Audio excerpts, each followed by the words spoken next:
Wine tasting, blind and otherwise. Blindness as a perceptual limitation. Jonathan Cohen. Now, from which commune in Médoc does it come? That also, by elimination, should be not too difficult to decide. Margaux. No. It cannot be Margaux.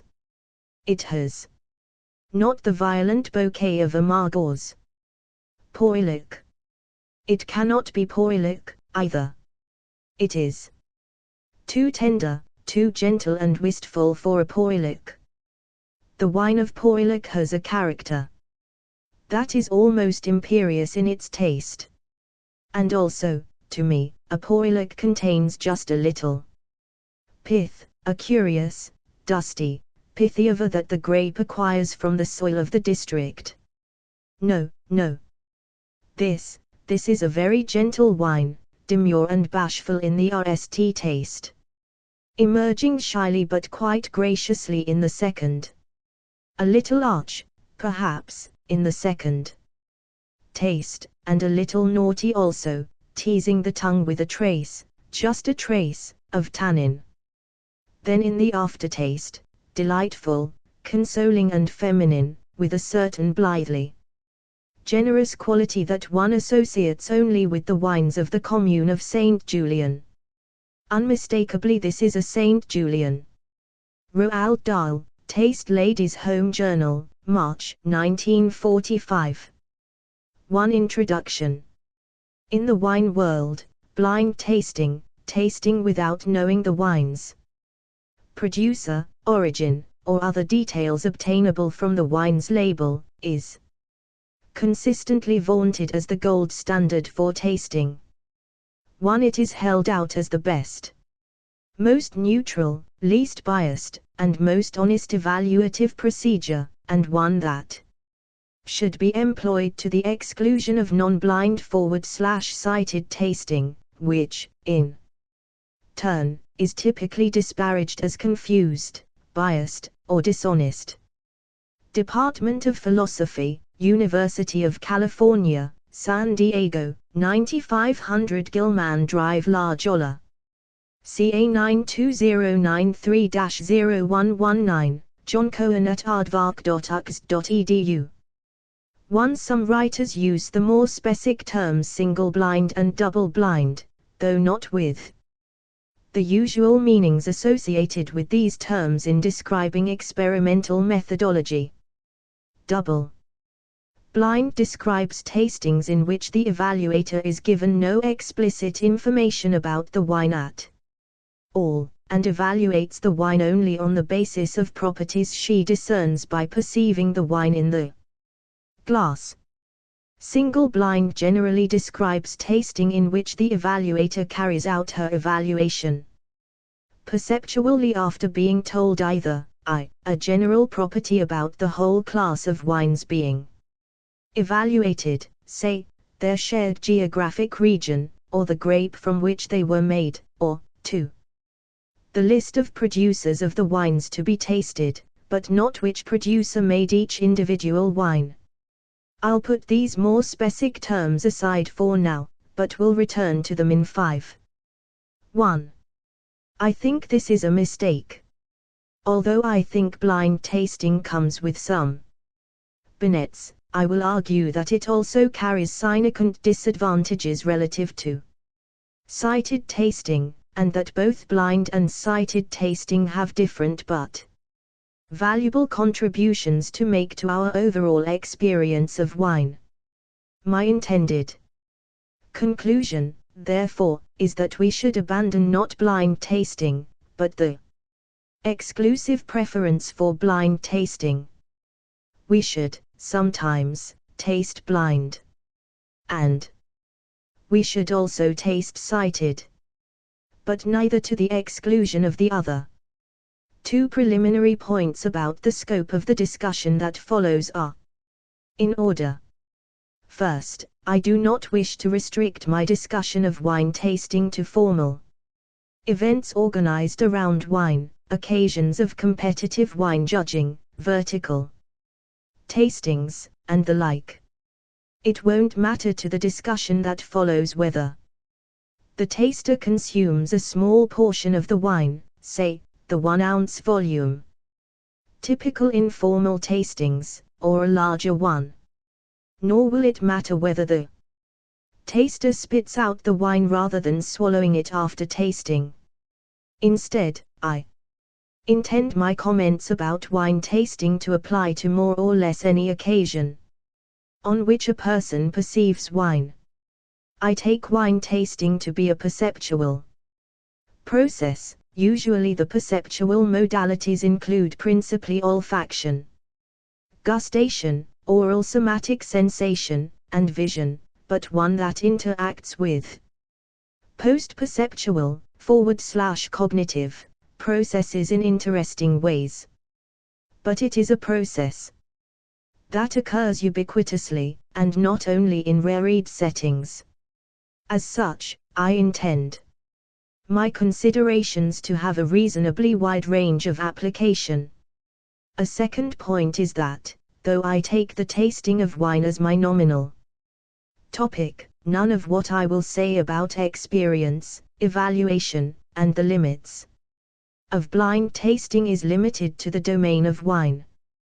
The focus on wine is convenient because the procedures for its sensory evaluation are much more coded and discussed, and because the results of those evaluations are far more carefully recorded and disseminated than for other foods and drinks. 2. However, I believe that similar considerations apply just as well, or badly, to our experiences of, and our evaluations of our experiences of, beer, coffee, tomatoes, burritos, chocolate chip cookies, and so on. If so, then the scope of this essay is, in principle, quite wide indeed. 2. The veneration of blindness. The main purpose of this essay will be to argue that blind tasting is limited in important respects, and therefore that it doesn't deserve to the exclusion of other ways of tasting, the venerated status it currently enjoys in 2. The tasting of coffee, beer, barbecue, and even water has moved in these respects closer to the model of wine. There exist specific procedures for tasting. The procedure for coffee goes by the special name cupping, guidelines for specific styles and geographic origin, and competitive judging of these foods /drinks. Needless to say, there are also competitive judgings for other foods as well, chili cook-offs, pie baking contests, etc., but these tend to be more local affairs, and the guidelines governing them much more varied. 2. The wine world. Before I come to this argument, however, it is worth bringing out just how widespread is the preference for blind tasting among those who write and talk about wine, and the reasons offered in support of this preference. It is undeniable that this preference prevails throughout the wine world. I'll just mention a few indications of its prevalence, though these can be multiplied almost indefinitely. To begin, professional evaluators, for example, the tasting panel of the Wine Spectator, the Grand Jury European, typically use blind tasting exclusively, and trumpet this fact as evidence of the quality of their assessments. Competitive wine judging is always carried out blind. In describing his tasting procedures, the redoubtable and influential wine critic Robert Parker claims that he tastes blind when possible. Moreover, one among many public criticisms of his assessments, in his newsletter, The Wine Advocate and elsewhere, is that they are not always carried out blind. Famously, Law pinpoints the establishment of American success in the wine world to the 1976 Judgment of Paris, when a blind tasting of top American and French Chardonnay and Cabernet Sauvignon wines ranked California Wines are ST in both categories. On a much wider basis, as well, when the preference orderings obtained under conditions of blind tasting fail to single out traditionally favored wines, or the most expensive wines. This is often touted as revealing the fatuousness of the tradition or prevailing price structure. For example, Goldstein and Hirsch-Kowich, 2008, rather than as supplying additional data about a different kind of preference. Finally, wine books and tasting manuals at all levels consistently emphasize the importance of blind tasting. Thus, Michael Broadbent, perhaps the most prolific author of tasting notes in history, writes that it is my opinion that to assess the qualities of a wine by tasting it completely blind, without any hint of what it might be, is the most useful and salutary discipline that any self-respecting taster can be given. Quoted in Paynord and Bluin, 1996, 156. Or, again, Ronald Jackson, in his industry standard textbook on wine tasting, asserts categorically that tastings should always be conducted blind, usually with only the names of the wine noted in advance. Jackson, 2009, 334. Moreover, there is a standard reason offered for this near-universal preference for blind tasting. Proponents urge that blind tasting should be employed because it controls for the undesirable distorting innuence of preconceptions on our perception of the wine. Here are two clear but otherwise representative expressions of this idea, the RST taken from an editor's note in the Wine Spectator, and the second taken from a popular wine website.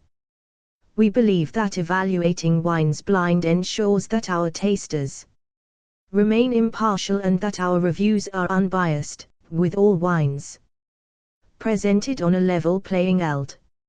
Now, you may think that a conscientious taster should be able to ignore the innuence of extraneous factors. But research has shown that it's not so easy. We are all very prone to a cognitive error called confirmation bias, which plays a large, but largely unacknowledged, role in everyday judgment. 3. The distorting effects of confirmation bias are easy to demonstrate when it comes to wine. These kinds of experiments have been carried out many times, in many settings, but always with the same results. Imaginary references, especially producer names and price tags, significantly innuence sensory evaluations.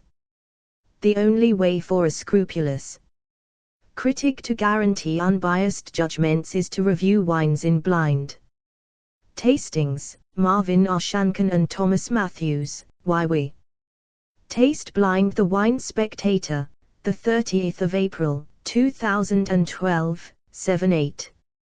Tasting a wine blind is one of the best ways to formulate an unbiased opinion about the wine. Any knowledge that you have about a wine cloud your judgment or innuence your assessment. Perhaps you don't like Merlot. Any Merlot you taste will already have one strike against it before it even hits your lips. Maybe the wine was ultra expensive. You may be willing to give that wine a better report card simply because it cost you an arm and a leg. These factors and many more can sway your opinion, subconsciously or otherwise. The best way to make an honest assessment is to know nothing at all. Sonny Brown, The Art of Blind Tasting. http://www.winegeeks.com/articles/29 right parenthesis. 3. The thought expressed in these passages is reasonable, as far as it goes. It is incontrovertible that preconceptions, in general, beliefs about what we are perceiving formed prior to the event of perception, continuous perception, and perceptually informed assessments of all kinds, and in all kinds of ways. 4. And it is true that we can often control for these effects on our assessments by removing the information source, say, the text on the bottle, that results in the distorting preconceptions / beliefs. Thus, taking only one salient example mentioned above, while beliefs about the perceived expense of a wine are correlated with subjects' ratings of their enjoyment of that wine, Plasman et al., 2008, some investigators have found that price and preference are negatively correlated, at least in non-experts, when preference is measured under conditions of blind tasting, viz., without price information. Goldstein et al., 2008, Goldstein and Hirschkowitsch, 2008. It is hard to avoid concluding from this pair of results that information about the expense of a wine results in a preconception / belief that changes our assessments in the sense that it accounts for a significant amount of the variance in subjects' self-ratings. 3. In a similar vein, the Oxford Companion to Wine instructs its readers that, only by blind tasting can a true assessment of a wine's style and quality be made, so powerful is subjectivism in the wine tasting process. Robinson, 1999, 83. For as a general matter it seems clear that this kind of information can affect both the reactions of our perceptual systems and the beliefs formed on the basis of perception, though in particular cases it can be difficult to distinguish the two different kinds of innuous. In what follows I won't worry about this distinction unless it matters. 4. Of enjoyment in tasting wine. 5. In a related and much discussed example, Brochet, 2001, Morit et al., 2001, found that tasters applied classic white wine descriptors, for example, golden, oral, fresh, pale, apricot, lemon, honey, to a white wine presented under ordinary circumstances, but classic red wine descriptors, for example, plump, intense, deep, black currant, cherry, raspberry, to the very same wine after it had been surreptitiously dyed with tasteless and odorless red coloring. 4. Discussion, see Spence, 2010a. Collectively, these results, and others like them, suggest strongly that prior belief can significantly affect our perceptual responses to the wine, or whatever else we perceive. Indeed, there are many different kinds of beliefs that can have such effects, probably as many as there are dimensions of variation over which we can form preferences about the perceived object. Moreover, it is natural to think that these beliefs not only affect, but distort or bias our sensory experience, or our assessment of our sensory experience. This is because the kinds of beliefs in question are, on most accounts, not part of the content of perceptual experience. Indeed, in many cases the beliefs at issue are about features that are plausibly not in principle accessible to perception itself. Plausibly the wine's price, or year and location of origin are not among its literally perceptible qualities. 6. Therefore, if such beliefs have a measurable effect on our perceptual interaction, as they do, then it is natural to say that their effect is one of steering us away from the qualities we perceive in the glass. Put another way, the concern is that effect of the beliefs we are considering is not merely significant, but lamentable not just because they reeked extra perceptual information, but because they prevent us from heeding honestly what perception has to tell us.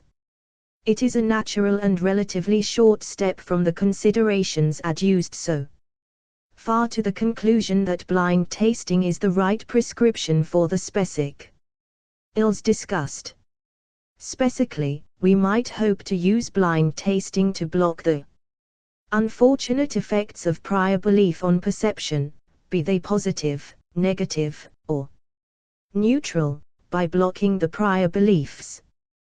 That is to say, by insisting on tasting blind, we can prevent the taster from holding beliefs about the wine's price or origin in the RST place, and so control for any possibly distorting innuous grounded in the taster's preferences for or against wines with a particular price or origin, etc. And with these innuences removed, the taster will be restored to a position from which she can respond honestly to the deliverances of her perceptual faculties. Such, then, are the motivations offered on behalf of blind tasting.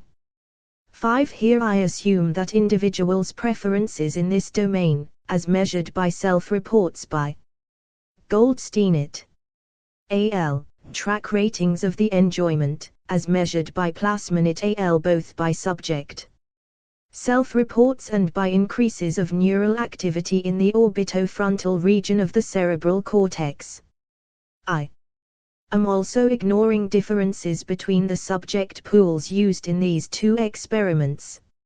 See Spence 2010b, for useful discussion. 6. It is consistent with this claim that one may be able to taste or smell other things that lead one to hold beliefs about the price or origin of the wine. I'll return to this in 3.1. 5. 3. The limitations of blindness, factors blindness can't screen off. In what follows I will contend that there are a number of things wrong with the defense of blind tasting we have just outlined. Among other things, I want to question the assumption underlying the quotations above, that controlling for distorting innuences, removing factors that bias your judgment, cloud your judgment, innuence your assessment, sway your opinion, or otherwise cause the taster to fall short of honest assessment, is a desirable goal, but in the present section, I want to raise a more internal criticism of the argument for blind tasting under consideration.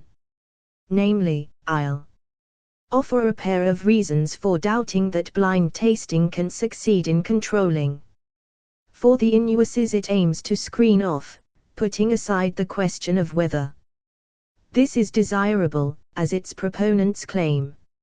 7. 3.1 Alternate routes to belief. We've seen that blind tasting is intended to control for assessment distorting beliefs about the perceptual object. However, it is significant that the procedures of blind tasting affect such beliefs only indirectly.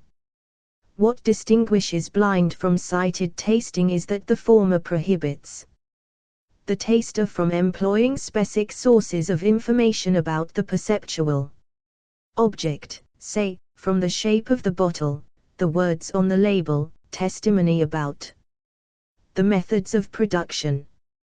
But this leaves it open that the blind taster might come to hold the very same beliefs about the perceptual object by other means.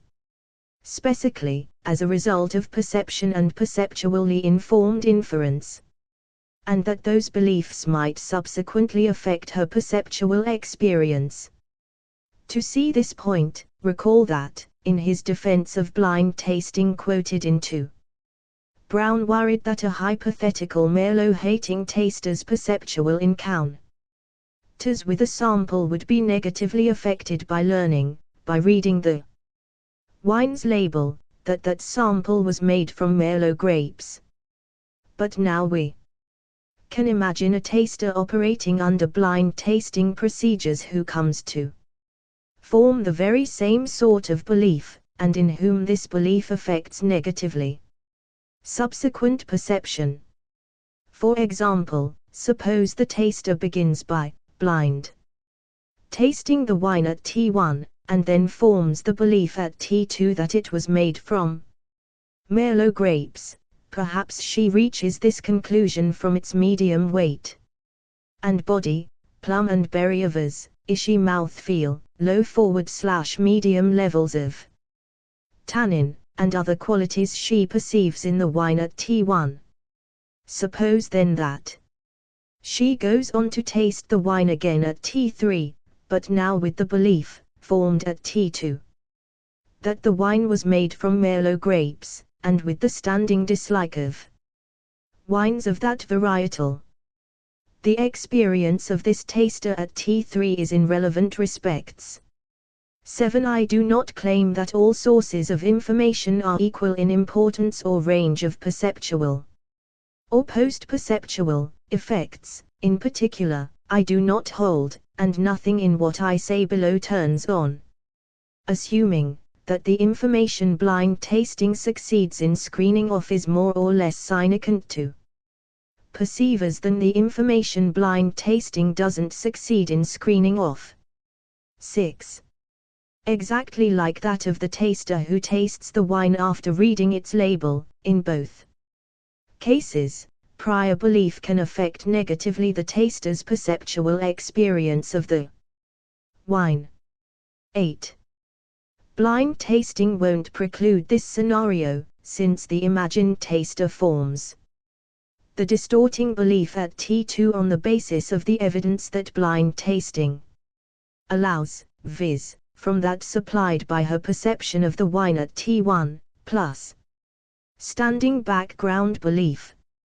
To be sure, there's a sense in which the bias by belief imagined here is less adventitious, so, perhaps, less of a distortion of perception, since it is more directly the result of broadly gustatory/olfactory perception of the wine, as opposed to reading the wine's label. Nonetheless, the imagined scenario is one in which a taster's perception of a wine at T3 is influenced by something other than that taster's perception of the wine at T3, viz., by a belief formed at a time earlier than T3. Moreover, just as in the case of the label-produced prior belief, here what the taster comes to believe is plausibly not part of the content of perception itself, as I described the case. The belief that the wine was made from Merlot grapes is somehow inferred at T2 from what is perceived at T1. The origin property that belief attributes to the wine is not itself perceived. And, again, it is plausible that that origin property is not even in principle accessible to perception itself. In sum, it would seem that all the reasons for wanting to prevent innuence on perception by prior beliefs formed in cited tastings are also reasons for wanting to prevent innuence by, at least some, prior beliefs that can be formed under conditions of blind tasting. What all this seems to suggest, then, is that blind tasting can't control for the effects of prior belief after all. And since controlling for those effects is the stated reason for exclusive reliance on blind tasting, this should make us doubt that blind tasting can do what its supporters want it to do. 8. One's view of the importance of this case will depend, at least in part, on one's view of its typicality. I expect that the phenomenon is extremely frequent /central for tasters whose extensive past experience and knowledge about wine allows them to infer easily and naturally from their current perceptual experience to conclusions about what they are drinking. For these tasters, hiding the label is particularly ineffective as a way of bracketing the innuence of extrinsic Information, since they are so good at recovering the information on the label from perceptual cues. However, there is reason to believe that the kind of innuence on perception from earlier perceptually informed inference is typical for less expert tasters as well. For one thing, Brochet's demonstration of the effects of color on taste descriptors appears to involve just this sort of case. Presumably his experimental subjects acquired their pre-tasting information about the color of the samples by visually perceiving them, rather than by reading the writing on the bottles, and this information, arrived at by perceptually informed inference, was found to have a significant effect on tasters' subsequent perceptual reactions to the wine. Needless to say, it is entirely typical that tasters see the colors of wines before experiencing them by gustation or olfaction, so this case seems hardly unusual. Finally, I can report that the pattern of perceiving, then reacting in light of what I think I have discerned, then repeating is typical of what I think I am doing when I taste wine attentively. 7. 3.2 Perceptual contrast.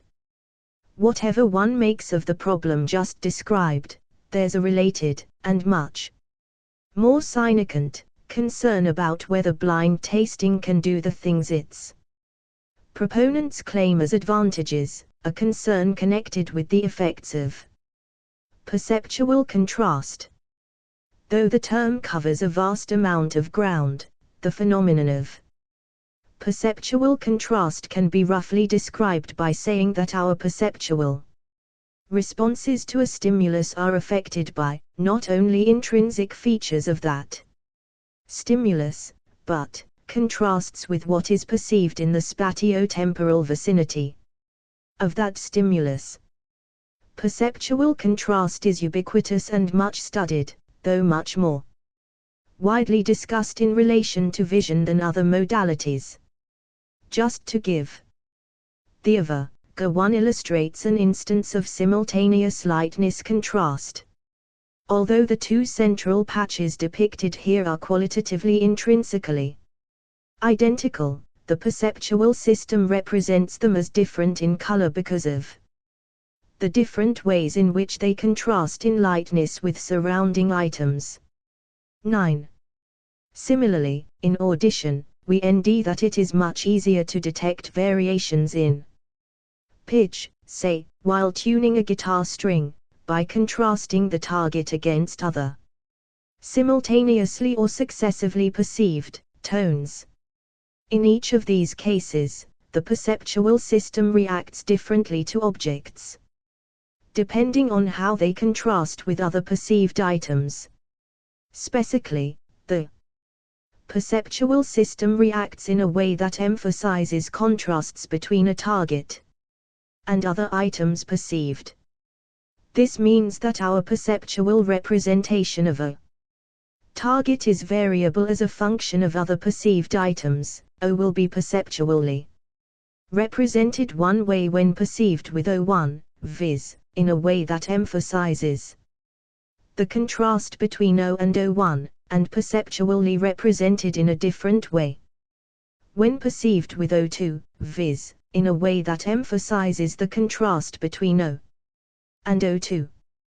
10. 9. Simultaneous lightness contrast plays a role in many classic visual illusions, such as the appearance of gray dots at the intersections of an achromatic grid, the Hermann grid illusion. The interpretation of a pair of opposed lightness gradients as two constant lightness regions, separated by an edge, the corn seat illusion, and the appearance of light or dark bands next to the boundary between two different lightness gradients, even when the lightness on both sides of the boundary is the same, Mach bands. Perceptual contrast is by no means restricted to the perception of lightness / brightness. Within vision there are also simultaneous contrast effects for chromatic color, size, spatial frequency, orientation, motion, and speed, inter alia. Moreover, in addition to simultaneous contrast between simultaneously perceived items, there are also ubiquitous instances of successive contrast, effects of contrast between successively perceived items for each of these dimensions. 10. Perceptual contrast occurs because perceptual systems tend to be responsive to magnitude differences, as opposed to magnitudes themselves. The standard physiological explanation of this generalization turns on lateral inhibition between neurons carrying perceptual information. For example, retinal ganglion cells, in the case of lightness perception. Lateral inhibition results in the suppression of all but the most stimulated /least inhibited neurons. Consequently, the overall ring pattern is highest in cells corresponding to parts of the stimulus where there is a steep spatial /temporal gradient, where a small population of most active cells is left relatively uninhibited by the ring of their neighbors. 8. Figure 1, an instance of simultaneous lightness contrast. The central patches are qualitatively identical, but perception represents them differently because of the contrast with surrounding items. Unsurprisingly, there is evidence of perceptual contrast in the gustatory and olfactory systems brought to bear in wine tasting. Riley and Pritchard. 1997, Welch-Ellison et al., 2009, just as there is in our other perceptual systems. Moreover, and also unsurprisingly, these effects show up prominently in the specific context of wine tasting. This is why, for example, sweet wines strike us as less sweet when consumed with dessert foods, which contain much more sugar than the wines, than on their own. Presumably this is also why we consume these wines with dessert rather than with the entry, where they would seem so sweet that we would fail to notice much else about them. Similarly, the reason tasters progress from lighter and less rich samples when tasting a group of different wines is, I presume, to lessen, to some extent, the known effects of perceptual contrast. Perceptual contrast is relevant to our assessment of the alleged benefits of blind tasting because it shows another way in which our perceptual reactions to a sample can be induced significantly by features of things other than that sample.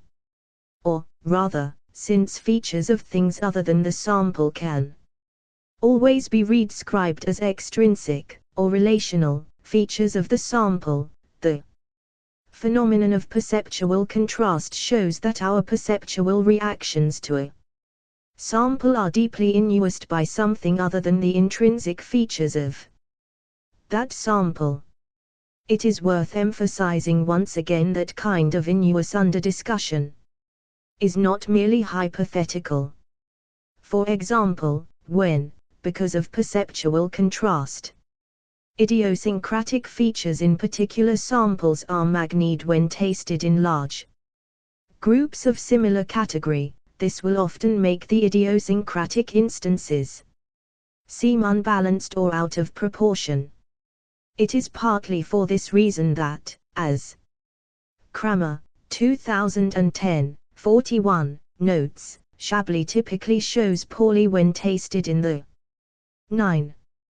context of other Chardonnay-based wines. Chablis, with its modest levels of oak and accessible fruit, will inevitably seem idiosyncratically thin and over-acidic when perceived in that context.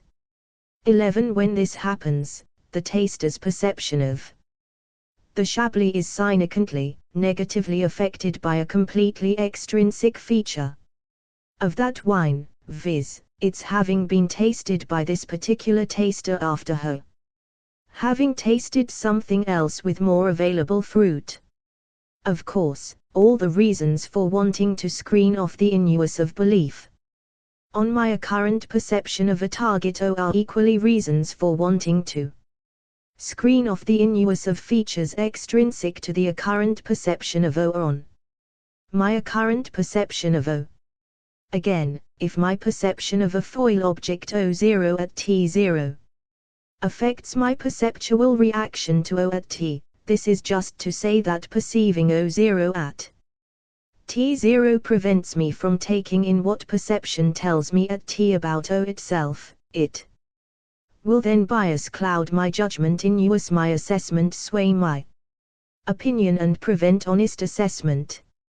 Therefore, one who favors blind tasting because it offers hope of screening off such distorting innuous of belief on a current perception will also want to screen off the effects of perceptual contrast on a current perception. Alas, blind tasting is manifestly not up to the job of screening off the effects of perceptual contrast. What distinguishes blind from sighted tasting is that the conditions of the former block some sources of information about the sample tasted, for example, the writing on the label, and thereby block any innuises on the taster's reaction to the sample that follow a causal pathway through those blocked sources.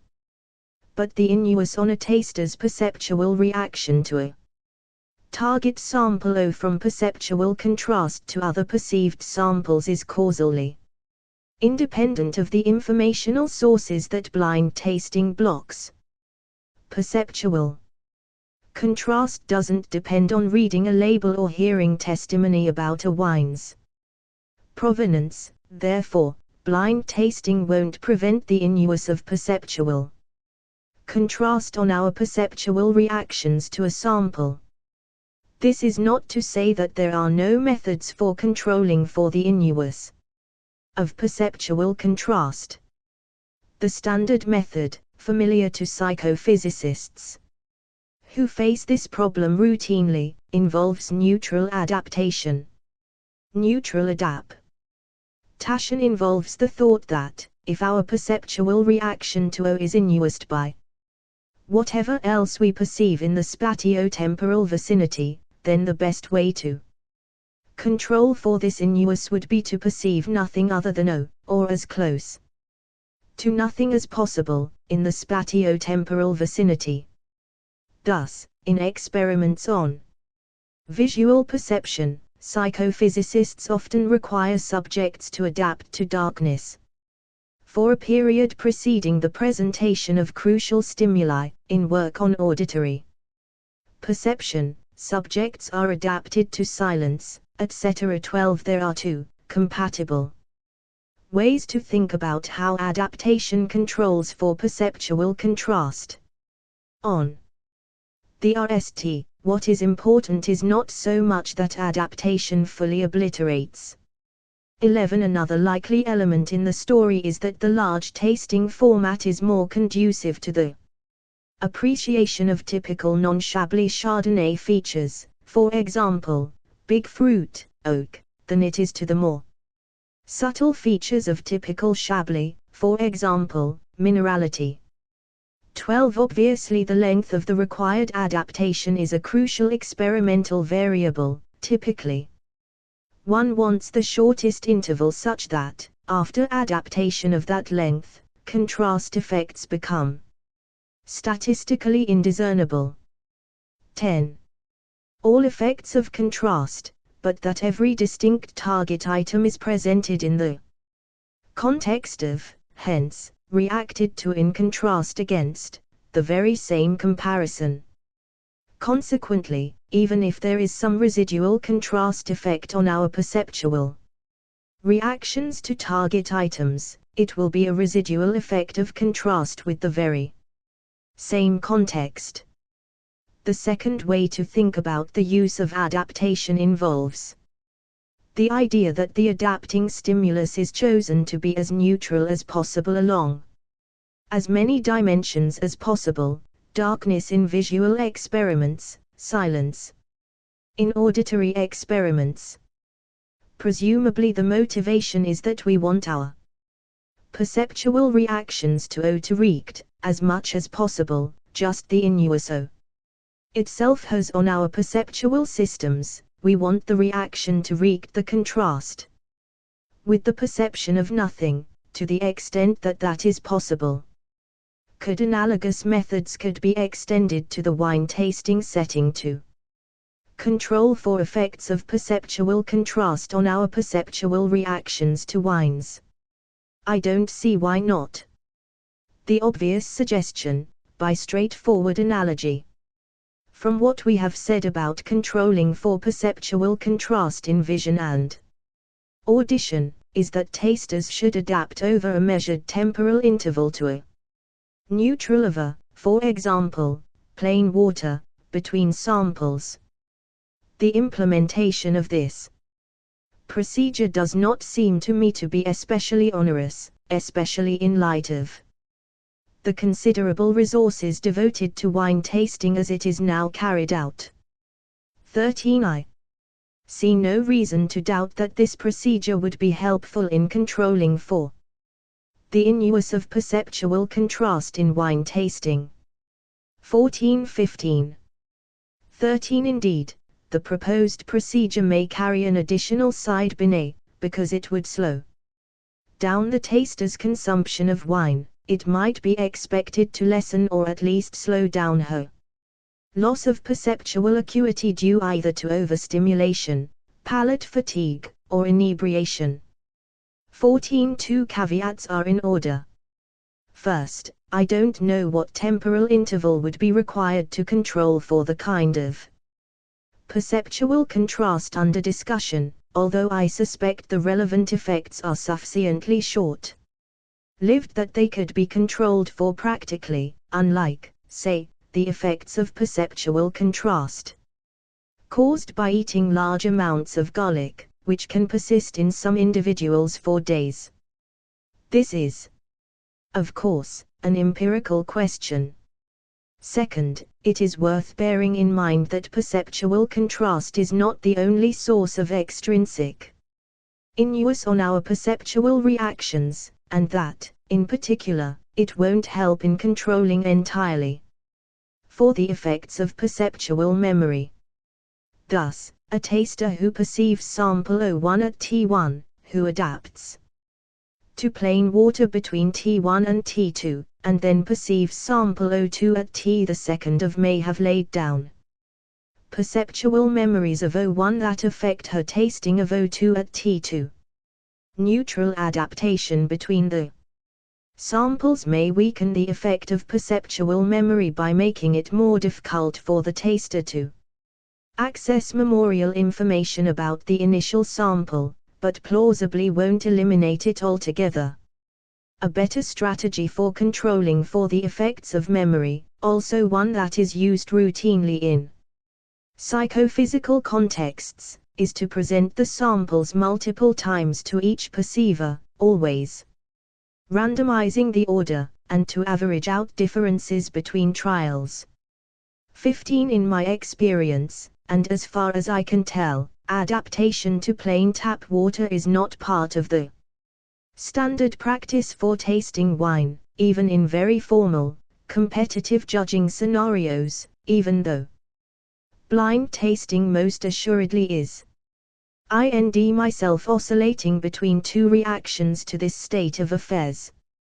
On the one hand, I am mildly scandalized that tasters do not even try to use a simple, low-cost procedure that there is reason to think would significantly enhance their chances at achieving the goals they claim to have, and that motivates their insistence on blind tasting. On the other, perhaps the lesson of the non-use of neutral adaptation is that tasters, even in formal, competitive settings, do not really have the stated goal of controlling for the innuence of extrinsic factors on their perception, and are only indulging in blind tasting out of deference to tradition. 11. Be that as it may, here I want to emphasize 2 points.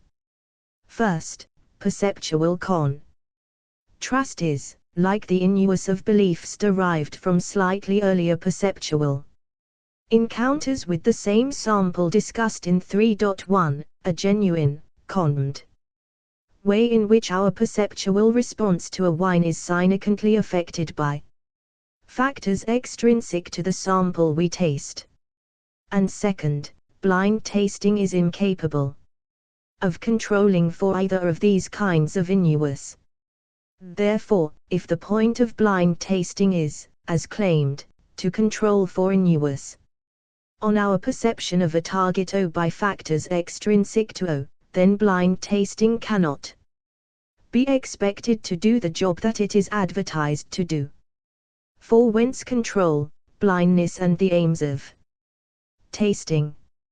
In 3 I argued that, advertising to the contrary notwithstanding, blind tasting is incapable of controlling for the innuus of belief or extrinsic factors on our perceptual reaction to the wine we taste.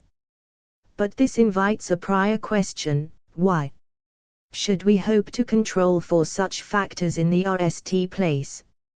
I can't see how to answer that question in the absence of a larger conception of the ends one is attempting to achieve by tasting. Unfortunately, there are many, diverse ends that tasters might have in mind, and I cannot hope to consider all of these. Instead, I'll consider two broad classes of ends that, it seems to me, have different lessons to offer about the role of belief or extrinsic features in our assessments. 4.1 Projective tasting. There are some very prominent, and disproportionately and unreasonably influential, conceptions of the purpose of tasting that make controlling for extrinsic factors a reasonable goal. One is judging wines for the purpose of bestowing competitive awards. The other is judging wines for the purpose of recommending them to other consumers, say, by the writers of tasting notes in wine periodicals, by sommeliers, and even by ordinary consumers who make recommendations about wine to their friends. In these settings, I suggest that there are related reasons concerning the elimination of idiosyncrasy / the need for stability that make it reasonable to want to control for extrinsic factors in one's perceptual reactions.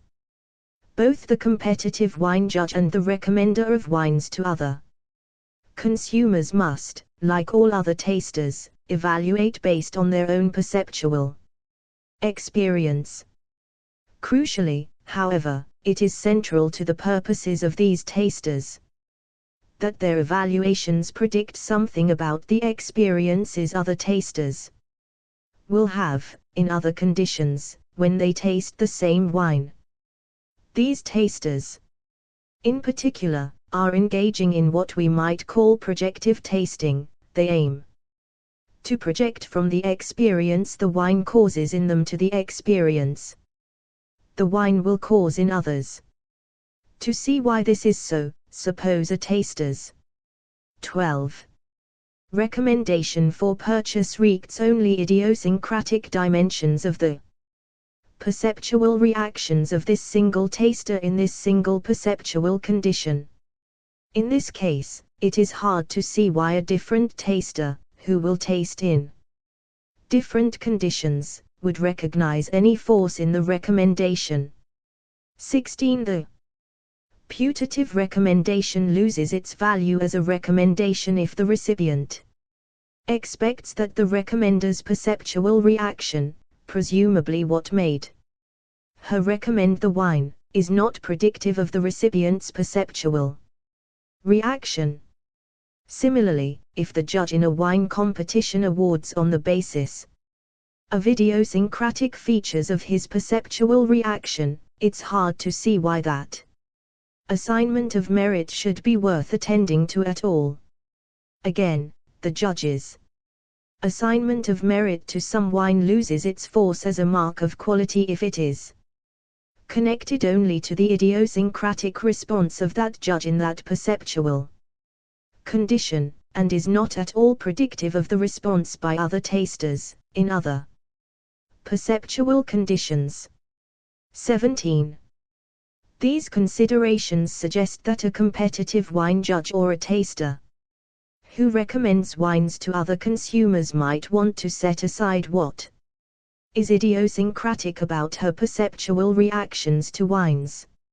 18. And if that is her goal, then it makes sense that this kind of taster might want to control for the extrinsic, for idiosyncratic aspects of a reaction to the wine by a particular taster under a particular condition are, more or less by definition, extrinsic to the wine.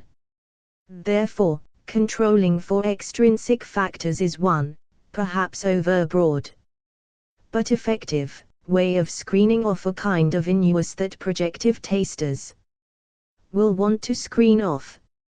Hence blind tasting may serve effectively at least one important goal of projective tasting. 19.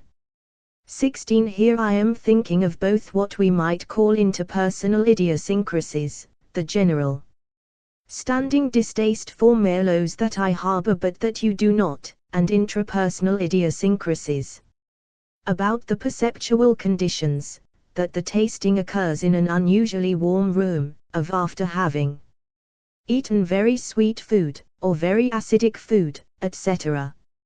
17. What I say here is confirmed by the further thought that projection is not an all or nothing affair, and that we plausibly care more about setting aside idiosyncrasies of our reactions as we attempt to project to wider ranges of different tasters.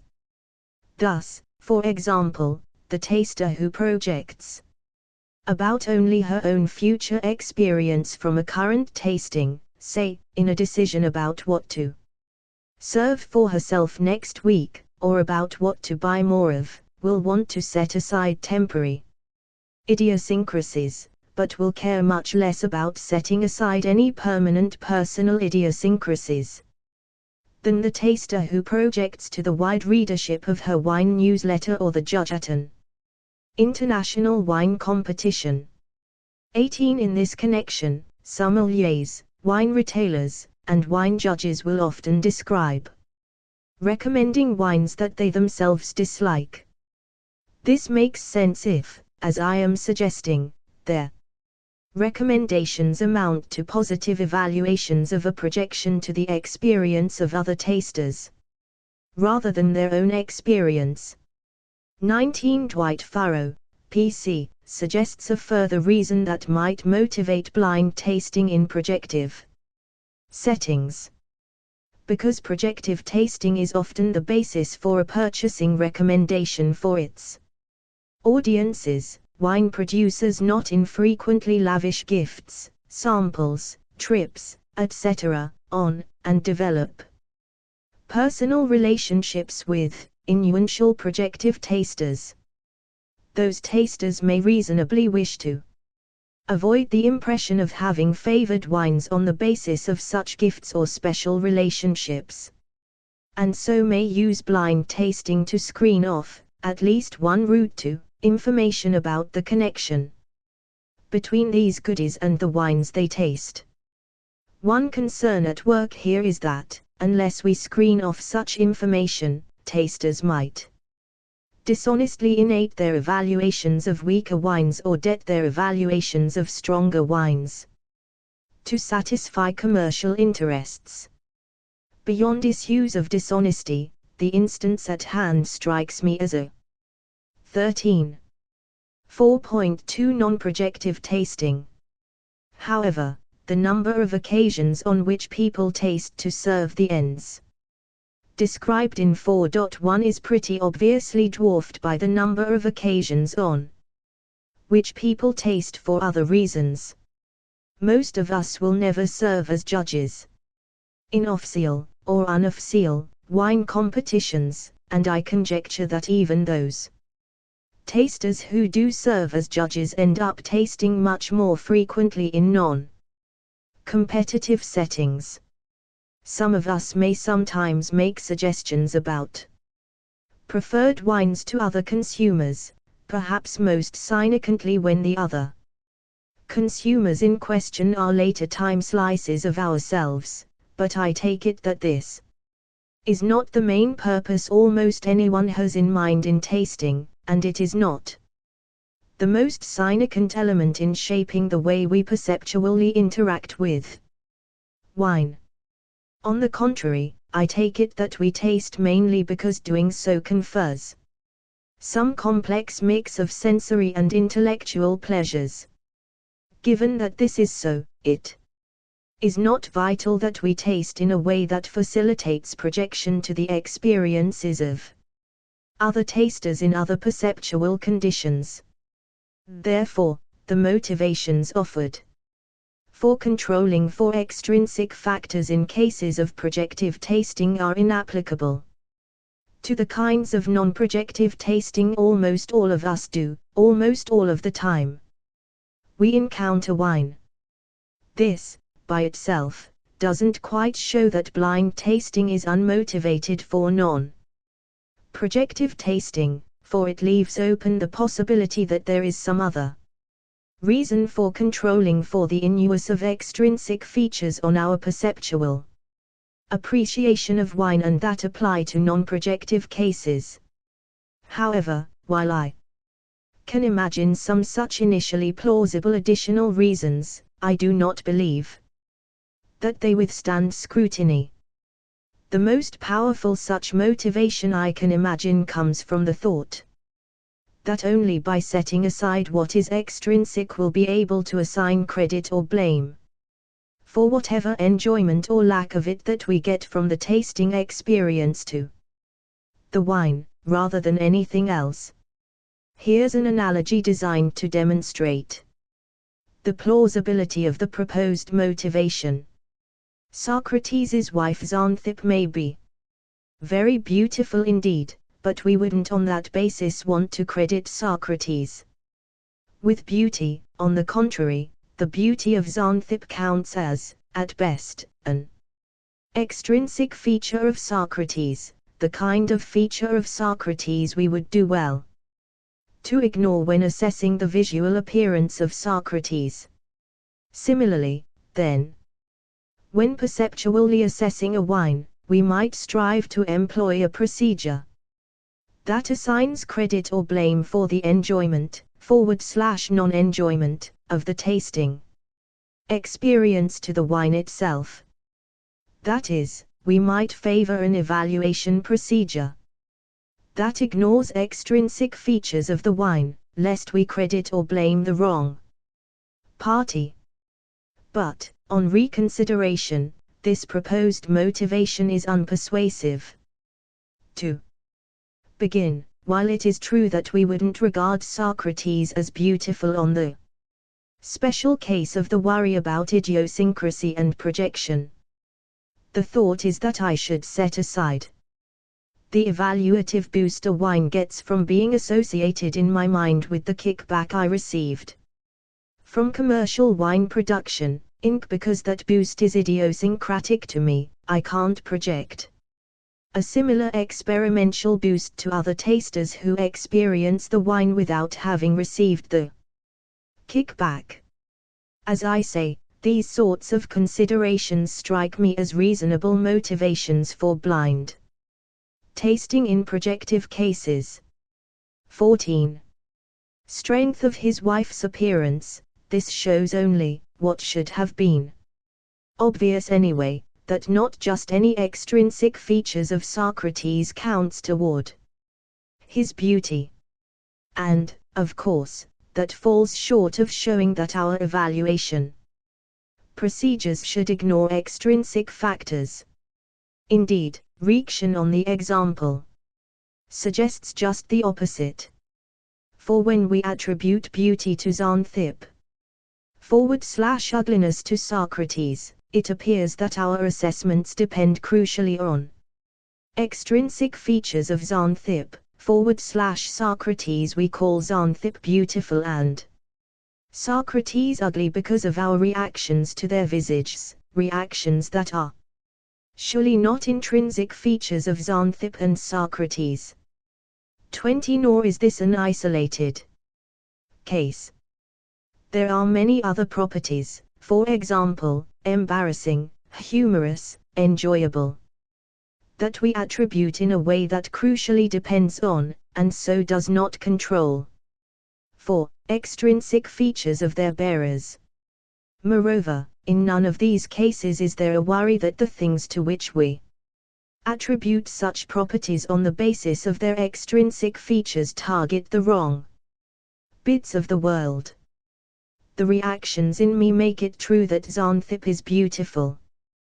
The situation is embarrassing, and the joke is humorous. They don't make it true that I am beautiful, embarrassing, or humorous. And my reactions do this even though they are clearly extrinsic to Xanthip, the situation, and the joke. Perhaps the proponent of setting aside the extrinsic will accept the apparent lesson of these considerations that it would be inappropriate to set aside from consideration all of the extrinsic properties of our evaluative targets. However, she might point out, the examples of appropriately considered extrinsic properties given above are drawn from a narrow class of extrinsic properties, viz., those that, as per note 20, are plausibly constituted in terms of our perceptual reactions. Call these reactive extrinsic properties. And she might think that, even if the considerations adduced make it plausible that evaluators should not set aside reactive extrinsic properties in particular, the worry about misplaced credit and blame gives us reason to set aside, and to favor tasting procedures that screen off other, viz., non-reactive, extrinsic properties of our evaluative targets. 21. But this suggestion is unpersuasive as well. For, while the examples considered above are limited to reactive extrinsic properties, the lesson they teach appears to extend to extrinsic properties more generally speaking. Namely, these examples show that when an object O1 bears an extrinsic property by being related somehow to another entity O2, this in no way undermines O1's possession of the property or shows that O2 rather than O1 is the true property bearer. Since, crucially, none of this hangs on whether the extra relatum O2 is a perceiving subject, the lesson here appears to 21. Plausible explanation for this dependence on our own reactions is that the properties beauty and ugliness are relational, not intrinsic, properties of Socrates and Xanthip, constituted at least partly in terms of our perceptual reactions to their bearers. Suppose, for example, that beauty just is a disposition to elicit certain kinds of admiring perceptual reactions in appropriate observers. If so, then someone who recognized in herself the right kind of admiring perceptual reaction to Xanthip, and who also recognized that reaction as the manifestation of the disposition to elicit such reactions in observers such as herself would know that, exactly because Xanthip elicited that reaction in her, Xanthip exemplifies beauty. 21. Thanks to Aaron Meskin for raising this concern. 15. Hold for both reactive and non-reactive extrinsic properties. Consequently, this lesson undercuts, in a general way, the motivation for screening off extrinsic properties under consideration, which involved the desire to prevent misattribution of features to other relator and therefore crediting or blaming the wrong objects. Once that point has been made, I don't see any motivation for screening off non-reactive extrinsic properties informing our evaluations. 22. I conclude, then, that the need for accurate assignment of credit and blame in our assessments gives no reason for demanding, or even favoring, an evaluation procedure that controls for extrinsic factors. Thus, pending some further and more convincing reasons for controlling for extrinsic factors in non-projective tasting, it is hard to avoid the conclusion that blind tasting, which is designed to supply that kind of control, is, after all, unmotivated with respect to the vast majority of circumstances in which we taste. 5. What blindness doesn't see. I have argued, 3, that blind tasting can't effectively control for the types of inus on our perceptual reactions that it is enlisted to prevent, roughly. That blind tasting is ineffective with respect to its own aims. Moreover, I have argued, 4, that attempting to control for those inuses is generally unmotivated, given the purposes almost all of us bring to almost all of our encounters with wine, and other food and drink, roughly, that the aims of blind tasting are aims we should not have given what we hope to achieve by tasting. In the present section, however, I want to argue that the blind tasting is, in some respects, worse than even all that makes out.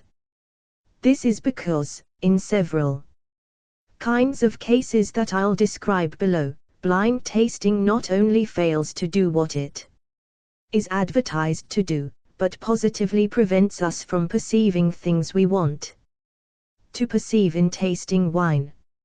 In each of the different cases I have in mind, perception has something to tell us about its object, but this perceptual message gets lost among the other perceptual information we get from the wine unless we specifically direct our perceptual attention in the right ways.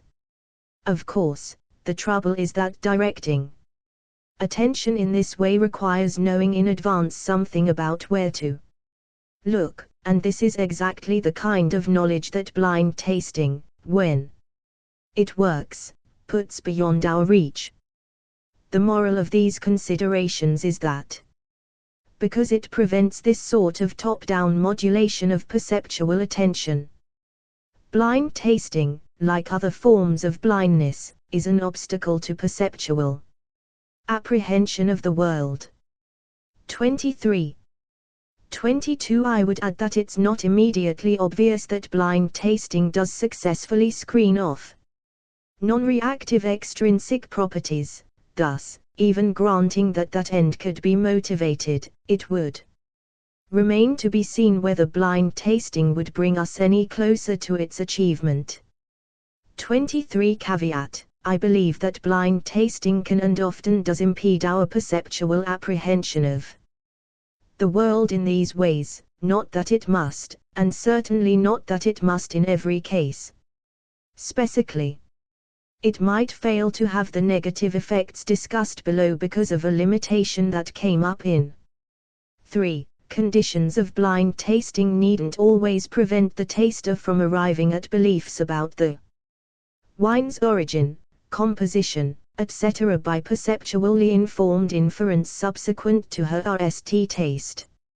16. 5.1 Blindness to neglected dimensions. A RST way in which blind tasting can prevent us from perceiving, and one that has already come up in the discussion of Chablis in 3.2, concerns the comparison between this and other Chardonnays. As noted, it is entirely typical that Chablis stand out in an unattering way, when tasted blindly with other Chardonnay-based wines. This is largely because the particular rewards of Chablis are more subtle to the kinds of perceptual systems we happen to have than those of otherwise similar Chardonnay-based wines. From warmer climates, the latter tend to emphasize more prominent fruit and oak-covers, which are more easily discriminable by us. But it is not only true that Chablis comes off poorly by comparison with those other wines, whose features swamp our responses to the relatively subtle features of Chablis. It is also true that, even when tasted on its own, the specific features that make Chablis rewarding are less obvious than the corresponding features that make other wines rewarding. And now the point is that if a Chablis is tasted under conditions in which the information needed to direct awareness onto those relatively subtle Chablis specific dimensions is unavailable, then those dimensions are likely to be ignored. It seems clear that the needed information will be obscured. Under so-called double-blind tasting, tasting in which the taster has no explicit information about the wine at all over and above that which she can obtain from perceptually interacting with the wine in the glass. But the needed information can also be obscured under conditions of single-blind tasting, in which the taster is told some general property of the class of wines being evaluated, or else is given an unordered list of producers of the wine, before carrying out the tasting, unless it so happens that the additional information provided manages to direct attention on the relevant Chablis specific features. After all, adding the information that the wines are all made from predominantly Chardonnay grapes, or that they are all from the northern hemisphere, will ordinarily be insufficient, by itself, to direct attention on the relevant and relatively subtle dimensions on which Chablis stands out. 24.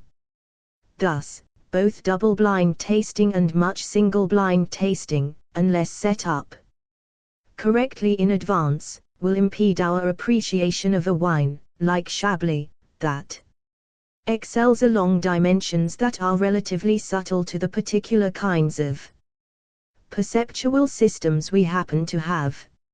Such beliefs, formed on the taster's RST perceptual contact, may serve to modulate her perceptual attention on further sips in ways that make salient /available the information that, I worry in what follows, blind tasting can render unavailable. Whether such inferences occur will presumably depend on the experience of the taster, the subtlety of the relevant cues, and the conditions of the perceptual situation generally speaking. What I should say, therefore, is that blind tasting is likely to have the negative effects discussed below, except possibly when it is ineffective in screening off the beliefs it is intended to screen off. Thanks to Bence Nanai and Aaron Meskin for pushing me on this point.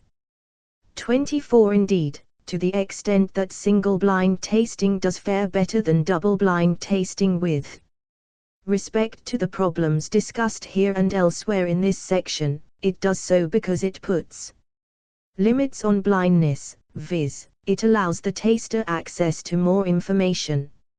17. Reaction on this example suggests that when we taste blind, we, understandably, react most to those dimensions, and to variations along those dimensions, that are most easily discriminable by us, for example, depth of color, intensity, oakiness, sweetness, and density. 25. This will reward wines that are appealing along those dimensions, and will count against wines that are not.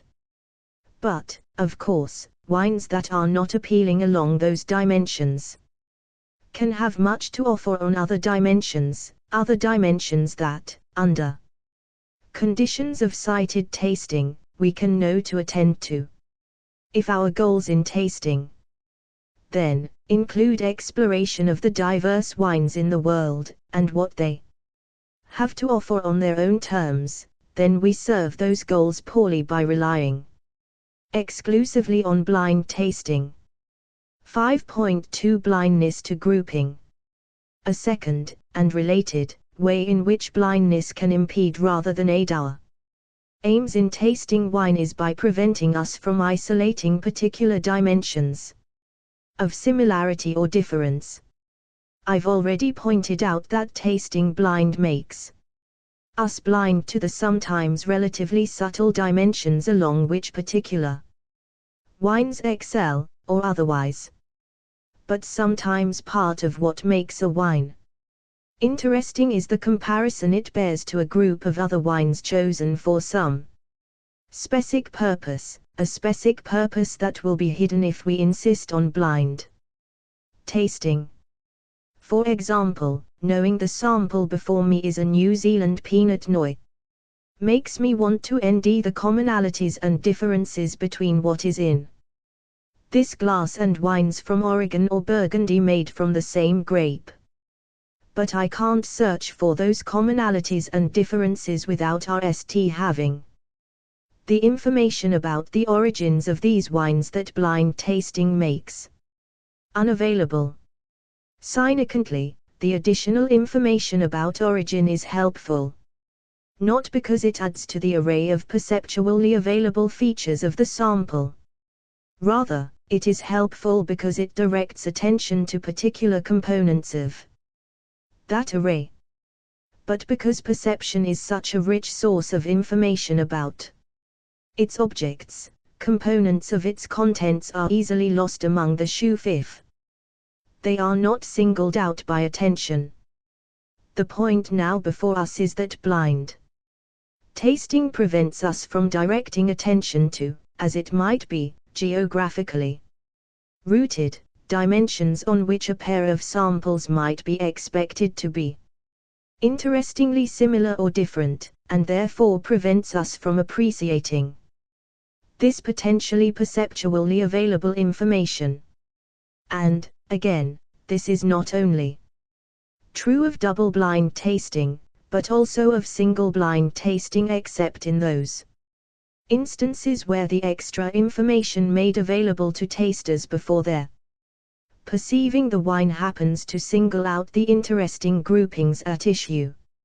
Here is a similar example, mentioned by Kramer, where blind tasting conditions prevent a potentially interesting dimension of similarity from being 25. Interestingly, value on these and other dimensions highly salient to the blind taster tends to correlate with level of alcohol. This explains why blind tasting tends to favor wines that are higher in alcohol over wines that are lower in alcohol. 18.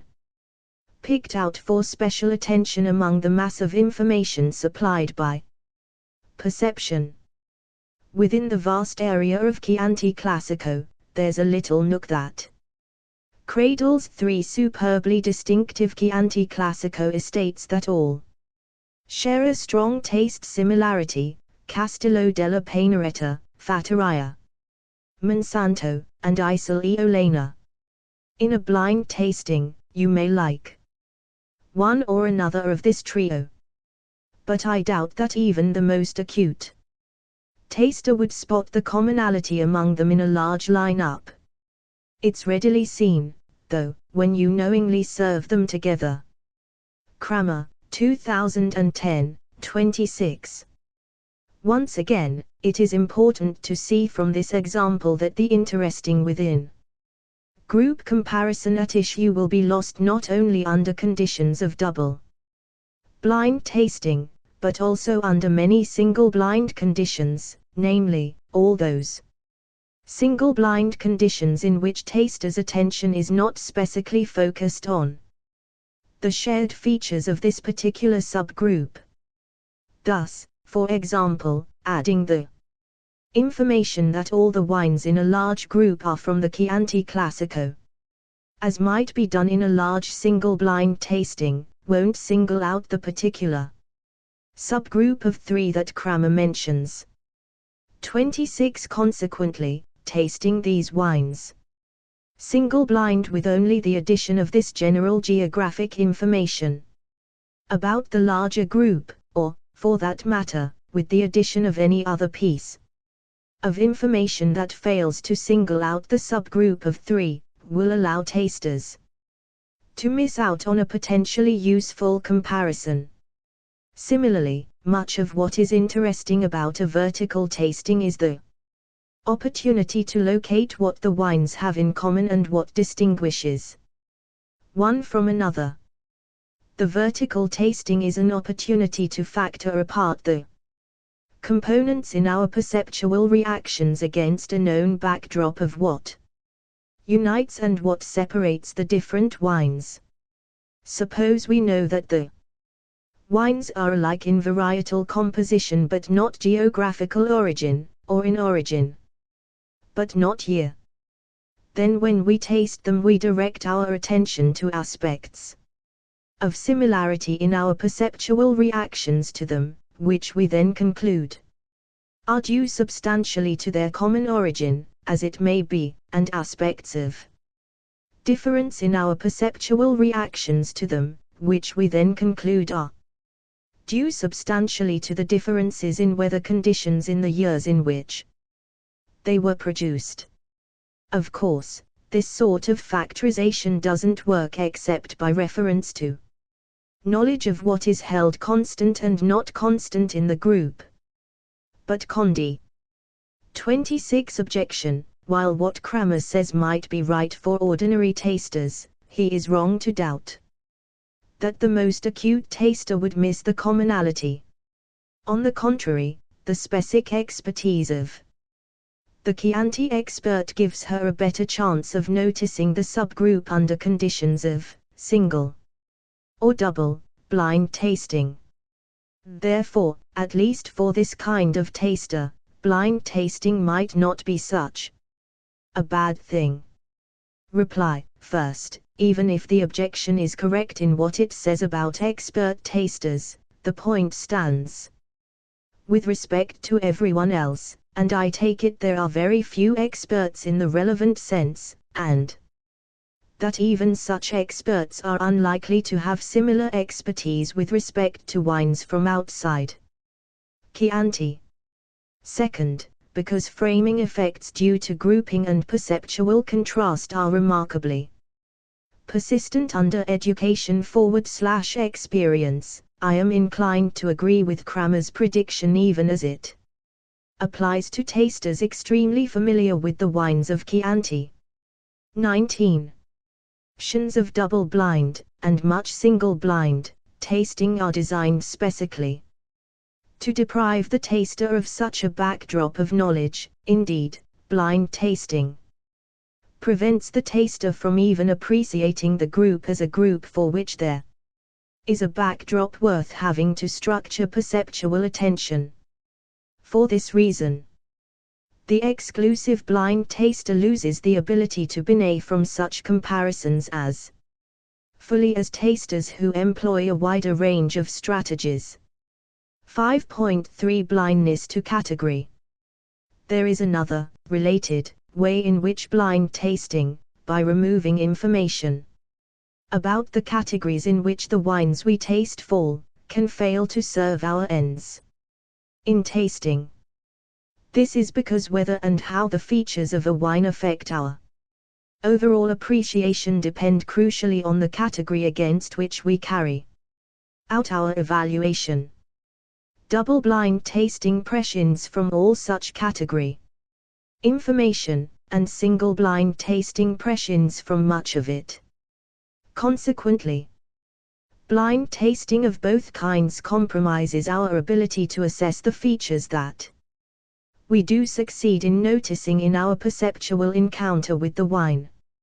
In saying that the role of particular perceived features in our overall assessment of a wine depends on the category against which we evaluate it, I am following analogous claims by Walton, 1970, about the aesthetic appreciation of works of art. Walton makes this point regarding art by inviting us to imagine a society which does not have an established medium of painting, but does produce a kind of work of art called Guernicas. Guernicas are like Picasso's Guernica done in various bas-relief dimensions. All of them are surfaces with the colors and shapes of Picasso's Guernica, but the surfaces are molded to protrude from the wall like relief maps of different kinds of terrain. Picasso's Guernica would be counted as a Guernica in this society, perfectly at one rather than as a painting. This would make for a profound difference between our aesthetic reaction to Guernica and theirs. It seems violent, dynamic, vital, disturbing to us.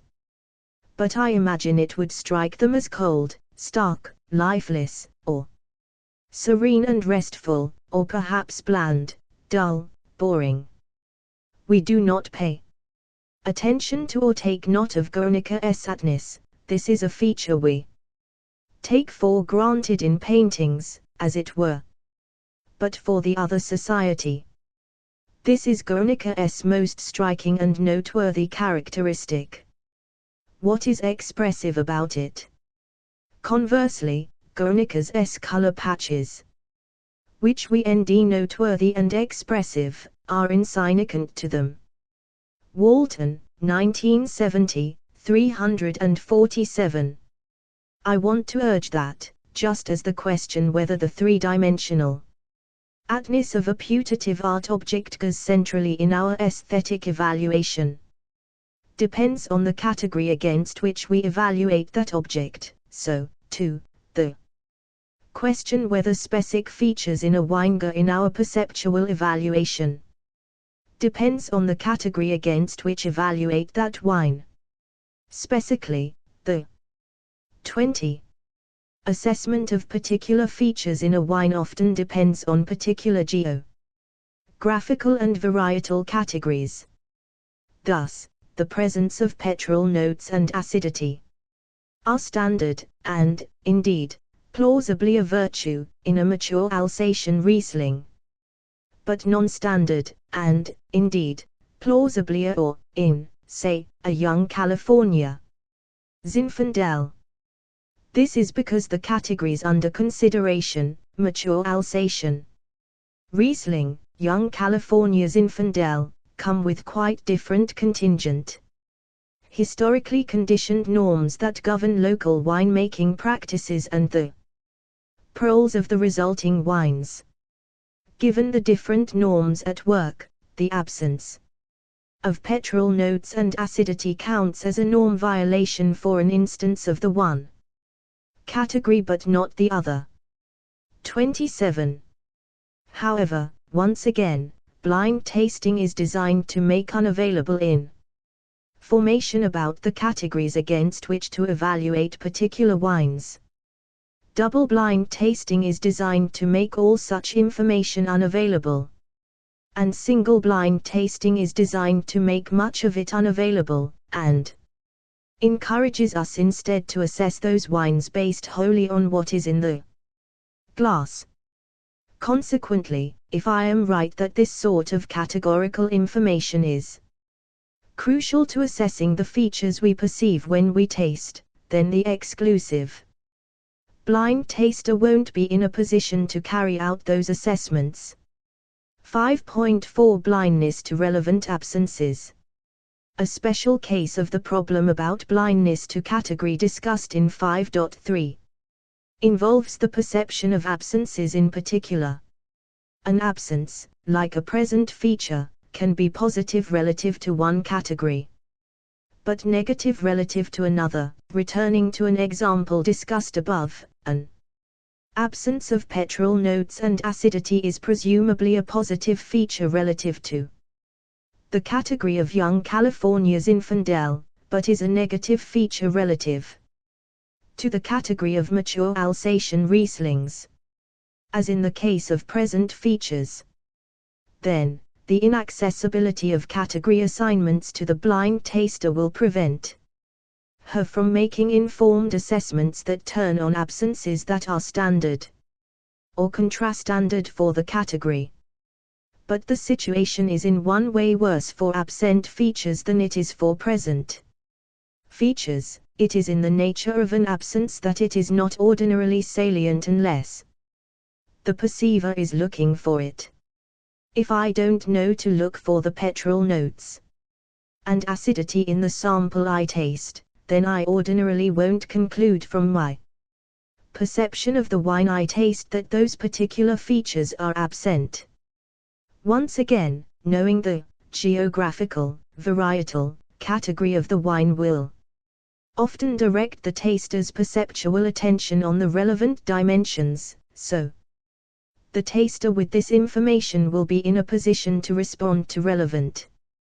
27. What makes the worry about blindness to geographic and varietal categories considered here more than merely a special case of the worry about grouping considered in 5.2 is the way in which the different groups are united, where the more freely constructed groups discussed in 5.2 are united merely by clusters of similar/dissimilar features, geographic/varietal categories of wine are typically tied together by norms of winemaking, sometimes passed down over time in a single place, in the case of geography, and sometimes imposed by the agricultural requirements of particular types of grapes, in the case of varietals. 21. Absences. But because blind tasting is aimed at removing exactly the prior knowledge that would be helpful in directing attention in this way, it will prevent perception from delivering information about potentially relevant absences. 5.5 Blindness to temporal stage. A null way in which over-reliance on blind tasting may prevent us from appreciating what there is to be enjoyed in wine has to do with wine's temporal evolution. Because wines evolve in the bottle, there are better and worse, i.e., more attering and less attering times to taste particular wines. Needless to say, we want to know something about a bottle's stage in its evolution in deciding when to open it. And, though this sort of timing is famously difficult, there are at least useful broad guidelines. Some wines are expected to improve by more aging, canonically, classed growth Bordeaux, and others are not. Say, Marlborough Sauvignon Blanc, much of whose enjoyment comes from the impression of ripe freshness it conveys when young, but which fades over time. This can also matter to us in the context of synchronic tasting. If we know the current stage of an expected evolution of a wine, this can change our evaluation of it when we taste on a specific occasion. For example, we would reasonably be more forgiving of a wine that strikes us as objectionably tannic. If we thought its tannins would eventually soften, we might also regret having opened the wine too early. But, crucially, because different wines evolve differently, it wouldn't make sense to react this way to just any wine. The propriety of our forgiveness for a feature depends on what kind of wine we are considering, on the trajectory we expect it to trace out over time, and on its stage along that expected trajectory. Of course, these pieces of knowledge are available when we taste sighted, but certainly not when we taste double-blind, and also not when we taste single-blind, unless, by chance, the particular bits of knowledge we are allowed happen to give the clues we need. And once again, having clues about the stage of a wine's temporal evolution will, reasonably, make salient certain dimensions for perceptual evaluation, signs of successful or unsuccessful aging, that we might have otherwise ignored. Once again, the conclusion suggested by these considerations is that, if we insist on exclusively blind tasting, then we lose access to things we want to gain from our perceptual encounters with wine. 6. Conclusion. I have argued that, despite its status within the wine world as the one and only serious method for perceiving wine, blind tasting falls short in several ways. It cannot genuinely screen off extrinsic inuences on perception, and so doesn't do what it is vaunted for doing. 3. And in any case it is unobvious. 22. Why screening off those inuences is important, given the reasons most of us have most of the time in consuming wine, for moreover, I have argued that there are things we should want to get from our perceptual encounters with wine that blind tastings make inaccessible. 5. Having said all this, I still want to allow that blind tasting has a positive role to play in our enjoyment of wine. I do not claim that the considerations above establish that blind tasting has nothing to contribute to our perception of wine, but only that we should not rely on blind tasting unduly or exclusively.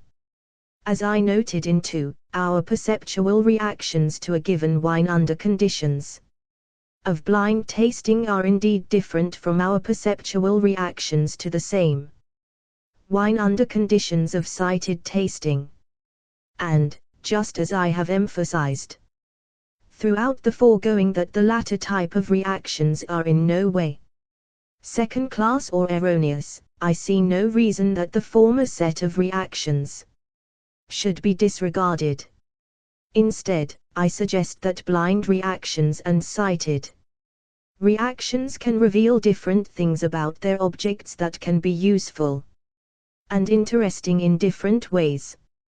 In particular, and among other things, blind reactions to a wine can, sometimes, help us in isolating certain of its intrinsic features, and in making projectable predictions about the reactions of other perceivers, including different time slices of ourselves, while sighted reactions can reveal interesting relational features of the wine that we might not otherwise appreciate.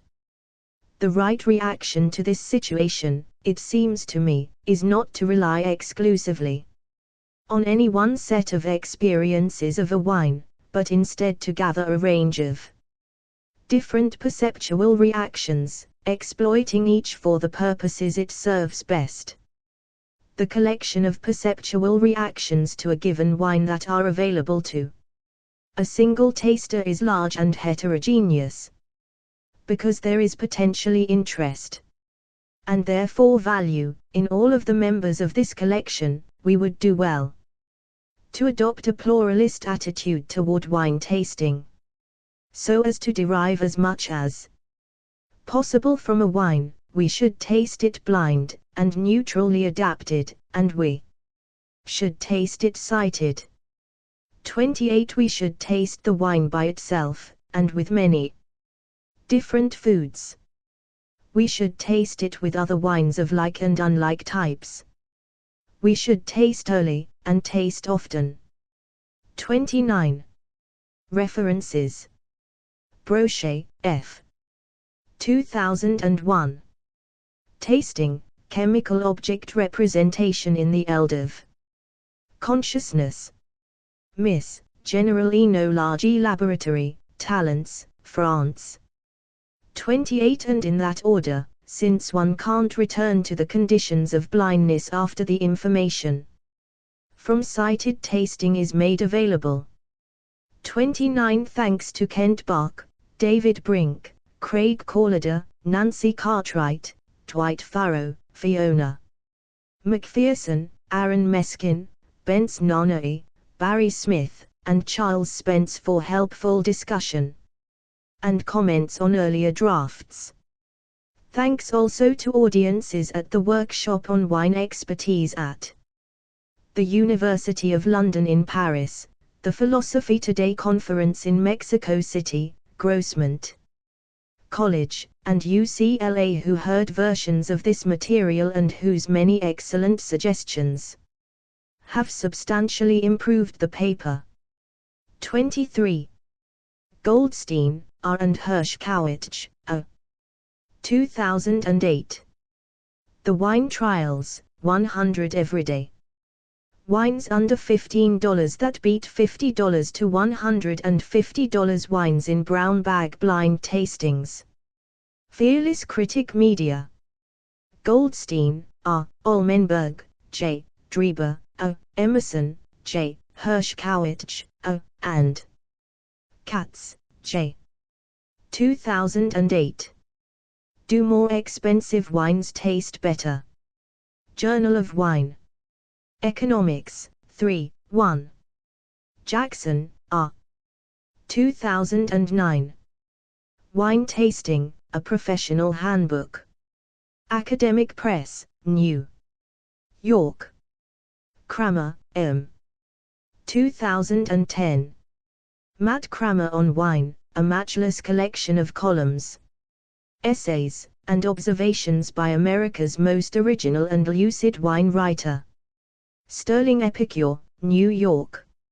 Morat, G., Brochet, F., and Dubadieu, D. 2001. The Color of Odors. Brain and Language, 79, 309320. Paynord, E. and Bluin, J. 1996. The Taste of Wine, The Art and Science of Wine. Appreciation. Wiley, 2nd edition. Plasman, H., Adoherty, J., Shiv, B., and Rangel, O. 2008. Marketing. Actions can modulate neural representations of experienced pleasantness.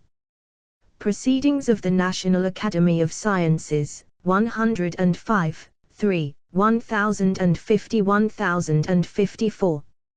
Riley, S. and Pritchard, T.C. 1997. Gustatory thalamus lesions in the rat, 3.